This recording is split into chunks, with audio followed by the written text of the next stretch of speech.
Guys, जैसा कि last week हमें मार्केट एक साइडवेज रेंज के अंदर देखने को मिल रहा था, उसका धीरे धीरे करते हुए मार्केट ने ब्रेकआउट करने की कोशिश करी है, पर अभी भी कोई स्ट्रॉन्ग कैंडल क्लोज होती हुई नजर नहीं आ रही है ब्रेकआउट लेवल के ऊपर।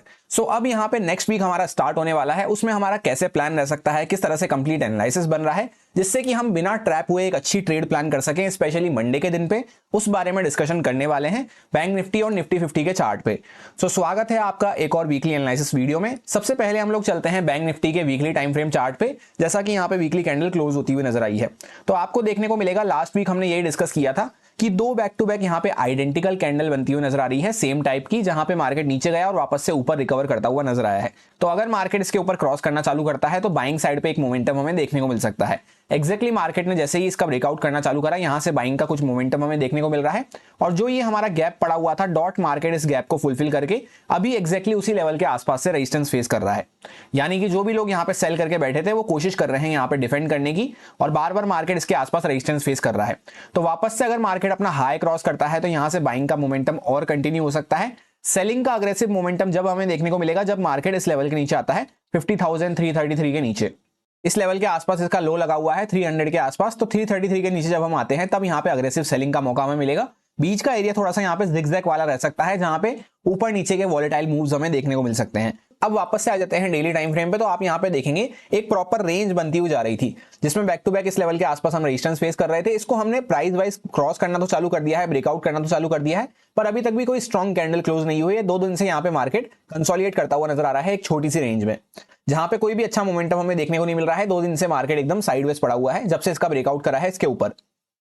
और यहाँ पे हायर साइड पे रेजिस्टेंस हम कहां ले रहे हैं, जहां पे हमने ये गैप फुलफिल करा है। तो अगर वापस से मार्केट अपना हाई क्रॉस करता है तो 2 दिन मार्केट यहाँ पे कंसोलिडेट कर चुका है। हाई के ऊपर यहाँ पे निकलते ही बाइंग का एक मोमेंटम हमें देखने को मिल सकता है। वहीं पे अगर वापस से मार्केट ये लो ब्रेकडाउन करना चालू करता है तो पहले हम यहां तक आ सकते हैं, इस लेवल के आसपास तक हमें इंपॉर्टेंट सपोर्ट देखने को मिलेगा, जो कि 50,000 जैसा हमने डिस्कस करा 333 के आसपास निकल के आ रहा है। फिर अगर इसको भी मार्केट ब्रेकडाउन करता है तब फिर हमें फर्दर और बड़ी सेलिंग देखने को मिल सकती है, जहां पे इस लेवल के आसपास भी हो सकता है मार्केट सपोर्ट लेता हुआ नजर ना आए। और अगर पीछे से आप चेकआउट करेंगे तो यहाँ पे इस तरह से एक ट्रेंड लाइन आपको देखने को मिल रही होगी। इसी के आसपास अभी हम कंसोलिडेट करके खड़े हुए हैं, जहां पे लोअर हाइज लोअर लोज बनाते हुए इस तरह से हम चल रहे हैं। तो यहीं पे मार्केट 2 दिन से कंसोलिडेट कर रहा है। अगर यहाँ से ब्रेकआउट करना चालू करता है तो बाइंग में मोमेंटम मिल सकता है। और वैसे भी जैसा आपको देखने को मिल रहा है, कोई भी स्ट्रॉन्ग कैंडल यहाँ पे क्लोज होती हुई नजर नहीं आई है। तो एक स्ट्रॉन्ग कैंडल क्लोज हो जाती है, उसके बाद यहाँ पे बाइंग में अग्रेसिव होकर मूव हमें देखने को मिल सकते हैं। ये ट्रेंड लाइन वगैरह भी यहाँ पे ब्रेकआउट हो चुकी होगी। जब तक मार्केट सही से यहाँ पे स्ट्रांगली ब्रेकआउट वगैरह नहीं करता है, इंपॉर्टेंट रेजिस्टेंस के आसपास हम खड़े हुए हैं। यहाँ पे बीच में हमारा वेट एंड वॉच वाला एरिया रहेगा। यहाँ पे बायर सेलर्स फाइट करते हुए नजर आ रहे हैं। जहां पे ऊपर या नीचे निकलते हैं तब हम एक मोमेंटम प्लान करते हुए चल सकते हैं। अब हम लोग आ चुके हैं 15 मिनट टाइम फ्रेम पे। सबसे पहले जैसे आप देखेंगे, यहां से हमने ये गैप को ऑलमोस्ट फुलफिल कर दिया है। अगर हम यहाँ पे इस डे की कैंडल की यहाँ पे बॉडी देखते हैं, कैंडल की विक देखते हैं, तो यहाँ तक हमने ये गैप को फुलफिल कर दिया है। पर अभी क्लोजिंग तक हमने गैप को फुलफिल नहीं करा है, जो कि ऑलमोस्ट 325 के आसपास फुलफिल होता हुआ नजर आएगा। और यहाँ पे इंपॉर्टेंट ट्रेंड लाइन को हमने डिस्कस किया था एक दिन पहले, इसी के आसपास हम यहाँ पे कंसोलिडेट कर रहे हैं 2 दिन से। कंसोलिडेट करने के पीछे का रीजन मैंने आपको ऑलरेडी 2 दिन पहले ही शेयर कर दिया था, जब हम यहाँ पे वेडनेसडे को खड़े हुए थे और थर्सडे के लिए एनालिसिस कर रहे थे कि एफओएमसी मीटिंग स्टार्ट होने वाली है। 21 अगस्त से स्टार्ट हो चुकी है। 23 अगस्त को इसका फाइनल कंक्लूजन देखने को मिलेगा, जिस दिन फेड के चेयरमैन की स्पीच भी होती हुई नजर आएगी। तो उस पर यूएस मार्केट कुछ रिएक्ट कर सकता है और तब तक हमारा मार्केट थोड़ा सा शांत हो सकता है। यही मैंने आपसे डिस्कस किया था। अब फाइनली वो सारा इवेंट वगैरह कवर हो चुका है। यहाँ पे एक ट्रेंड लाइन हमें देखने को मिल रही है, इसी लेवल के आसपास हम कंसोलिडेट कर रहे हैं। तो अगर मार्केट सही लेवल के आसपास यहीं कहीं खुल के और ऊपर निकलना चालू करता है, तब हम बाइंग में प्लान करते हुए चल सकते हैं।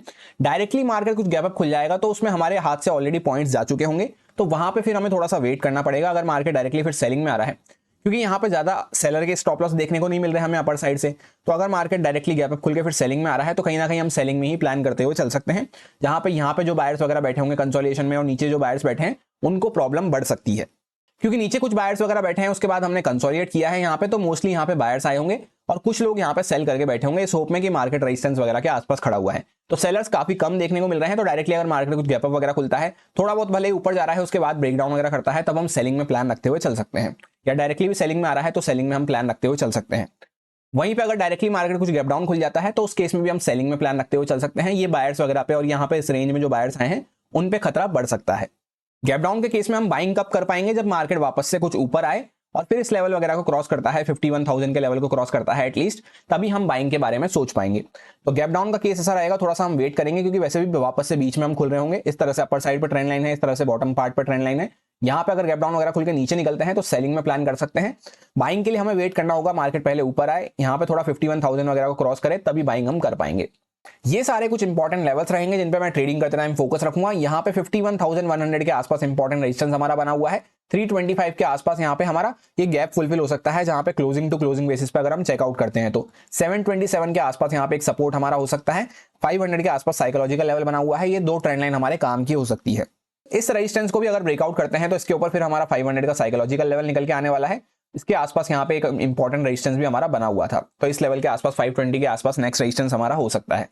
और जैसा कि प्रोबेबिलिटी वाइज एक दिन पहले हमें क्या देखने को मिला, जो हमने डिस्कस भी किया था कि यहाँ पे प्रॉपर एक रेंज बनती हुई नजर आ रही थी। इसके बीच में अगर मार्केट ओपन हो जाता है तो यहाँ पे हमें ज्यादा कुछ हाथ पैर मारने की जरूरत नहीं है। जब मार्केट कुछ ब्रेकआउट ब्रेकडाउन करेगा तभी हम प्लान करते हुए चलेंगे।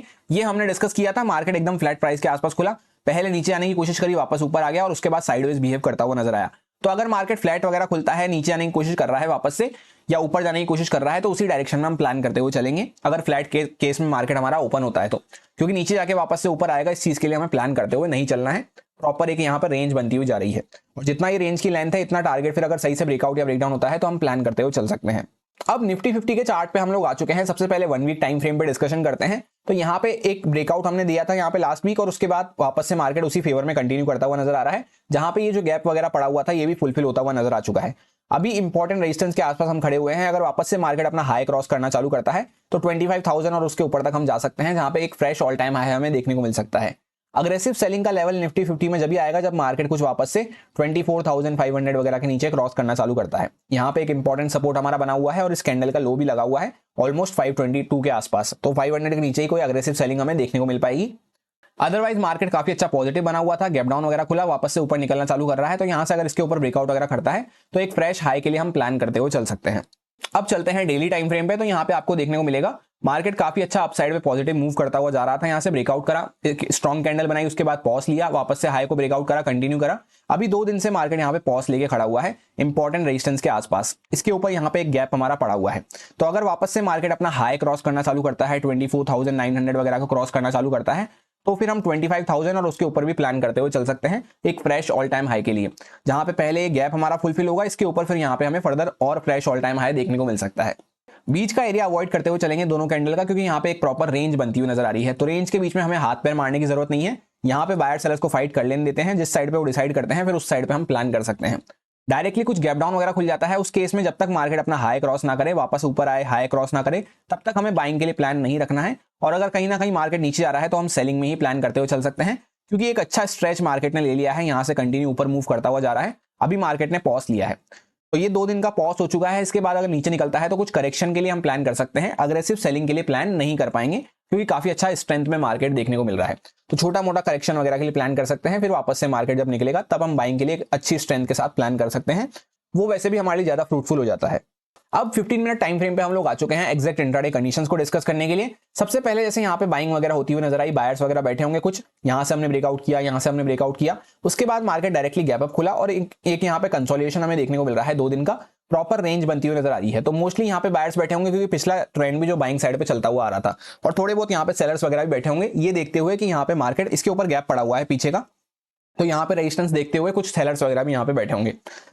तो जैसे मार्केट इसके बीच में ही खुल जाता है, तो एक दिन पहले क्या हुआ, सेलिंग में जाने की कोशिश करी पर वापस से रिकवर करता हुआ नजर आया। तो अगली बार वापस से अगर सेलिंग में जा रहा है तो कहीं ना कहीं वो नीचे ही ब्रेक डाउन कर सकता है, तो हम प्लान करते हुए उसको चल सकते हैं। और जितना ये रेंज की लेंथ है इतना टारगेट फिर हम नीचे प्रोजेक्ट करते हुए चल सकते हैं। और डायरेक्टली अगर मार्केट कुछ गैप अप खुल जाता है तो उसमें ऑलरेडी कुछ पॉइंट्स जा चुके होंगे, फिर अगर मार्केट नीचे आ रहा है तो हम सेलिंग में ही प्लान करते हुए चल सकते हैं, क्योंकि इस तरह से मार्केट गैप अप खुल के यहाँ पे गैप वगैरह फुलफिल कर देगा, उसके चांसेस काफी कम हो जाते हैं, क्योंकि ऑलरेडी यहाँ पे स्ट्रेंथ नहीं बच पाती है। जो भी यहाँ पे बाय करके बैठे हैं वो भी थोड़ा सा प्रॉफिट बुक कर सकते हैं। फिर अगर मार्केट नीचे आता है तो यहाँ पे जो बाय वगैरह करके बैठे हैं उनके ऊपर खतरा बढ़ सकता है। तो इस तरह से हम प्राइस एक्शन की साइकोलॉजी को समझते हुए चल सकते हैं कि अगर मार्केट गैप अप खुल के नीचे आ रहा है तो ये बायर्स वगैरह पे खतरा बढ़ेगा, फिर नीचे वाले बायर्स पे खतरा बढ़ेगा, तो कहीं ना कहीं फिर हम सेलिंग में ही प्लान करते हुए चल सकते हैं। इस तरह से प्राइस एक्शन की साइकोलॉजी को समझते हुए हमें चलना होता है। अगर आपको नहीं पता है किस तरह से प्राइस एक्शन की साइकोलॉजी को समझा जाता है और क्या इंपॉर्टेंट पॉइंटर्स रहते हैं, तो एक रिसेंटली कल के दिन आपके साथ वीडियो शेयर करी गई है लर्निंग वाले चैनल पे, जिसके थ्रू अगर उन पॉइंट्स को आप ध्यान रखते हैं तो आपको प्राइस एक्शन साइकोलॉजी डिकोड करने में काफी ज्यादा हेल्प मिलेगी। अगर आपने नहीं चेकआउट किया है उस वीडियो को तो कर सकते हैं, उसका लिंक आपको पिन्ड कमेंट में मिल जाएगा या फिर एंड स्क्रीन में भी आपके सामने वो वीडियो आ जाएगा। काफी इंपॉर्टेंट वीडियो है अगर आप अपना साइकोलॉजी डेवलप करना चाहते हैं प्राइस एक्शन को लेकर। और जैसे डायरेक्टली मार्केट कुछ गैप डाउन वगैरह खुल जाता है यहाँ कहीं पे, तो वैसे भी यहाँ पे जो बायर्स वगैरह बैठे हैं उनकी पोजीशन खतरे में आ सकती है। वो अगर बुक करते हैं तो नीचे के बायर्स पे फिर प्रेशर बढ़ सकता है, तो थोड़ा सा करेक्शन के लिए हम प्लान करते हुए चल सकते हैं।